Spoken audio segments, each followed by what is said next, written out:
बिस्मिल्लाहिर्रहमानिर्रहीम। अस्सलाम वालेकुम। आज नबी पाक सल्लल्लाहु अलैहि वाली वसल्लम की तरफ से ख़वातीन इस्लाम को चंद एक नसीहतें हैं जो बयान करूंगी। तुम्हारा शोहर तुम्हारे लिए जन्नत है या फिर जहन्नुम।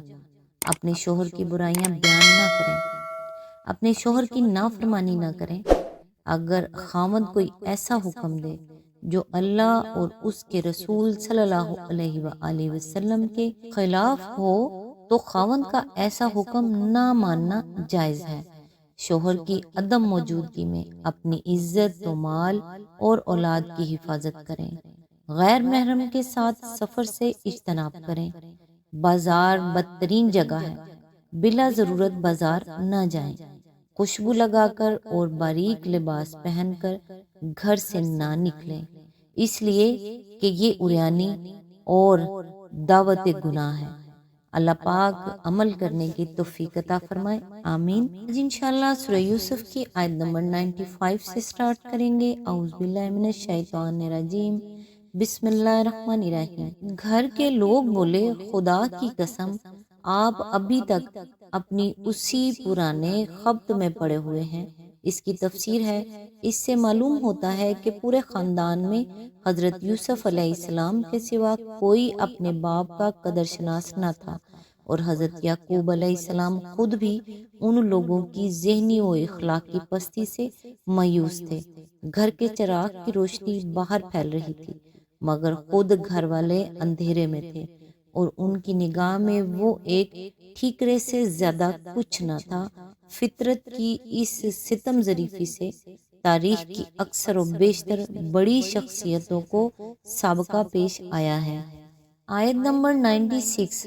फिर जब खुशखबरी लाने वाला आया तो उसने यूसुफ अलैहिस्सलाम का कमीज याकूब अलैहिस्सलाम के मुंह पर डाल दिया और यकायक उसकी बिनाई ऊद कर आई।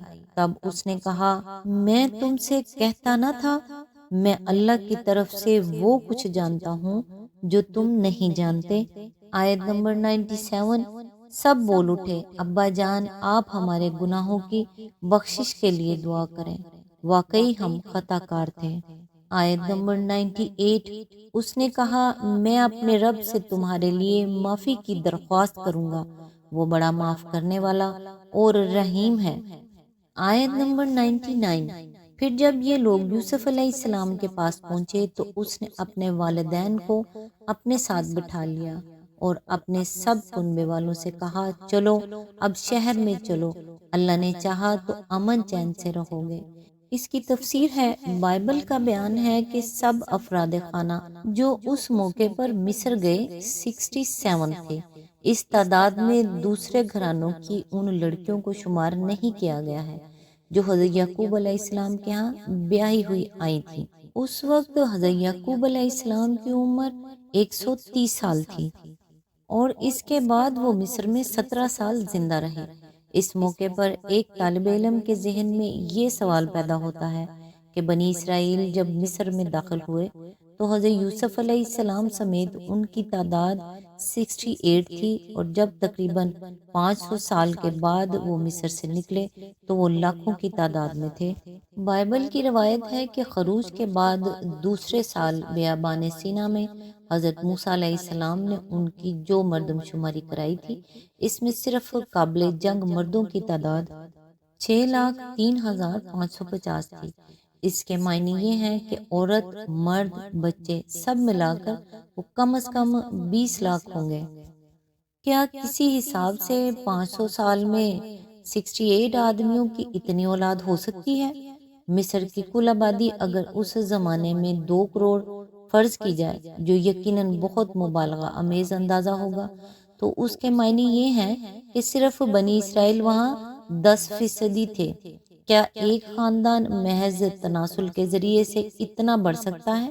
इस सवाल पर गौर करने से एक अहम हकीकत का इंकशाफ होता है। जाहिर बात है कि 500 बरस में एक खानदान तो इतना नहीं बढ़ सकता, लेकिन बनी इसराइल पैगंबरों की औलाद थे। उनके लीडर हज़रत यूसुफ अलैहिस्सलाम, जिनकी बदौलत मिस्र में उनके कदम जमे, खुद पैगंबर थे। उनके बाद 4-5 सदी तक मुल्क का इक़्तिदार इन्हीं लोगों के हाथ में रहा। اس دوران میں یقیناً انہوں نے مصر میں اسلام کی خوب تبلیغ کی ہوگی۔ اہل مصر میں سے جو لوگ اسلام لائے ہوں گے، ان کا مذہب ہی نہیں بلکہ ان کا تمدن اور پورا طریقہ زندگی غیر مسلم مصریوں سے الگ اور بنی اسرائیل سے ہم رنگ ہو گیا ہوگا۔ مصریوں نے ان سب کو اسی طرح اجنبی ٹھہرایا ہوگا جس طرح ہندوستان میں ہندوؤں نے ہندوستانی مسلمانوں کو ٹھہرایا۔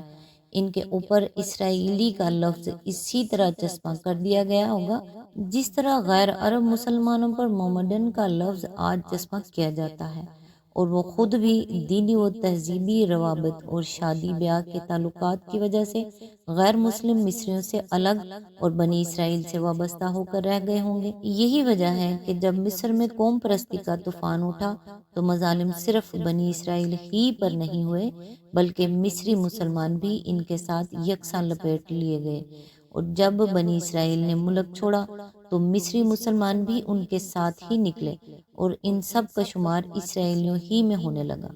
ہمارے اس قیاس کی تائید بائبل کے متعدد اشارات سے ہوتی ہے۔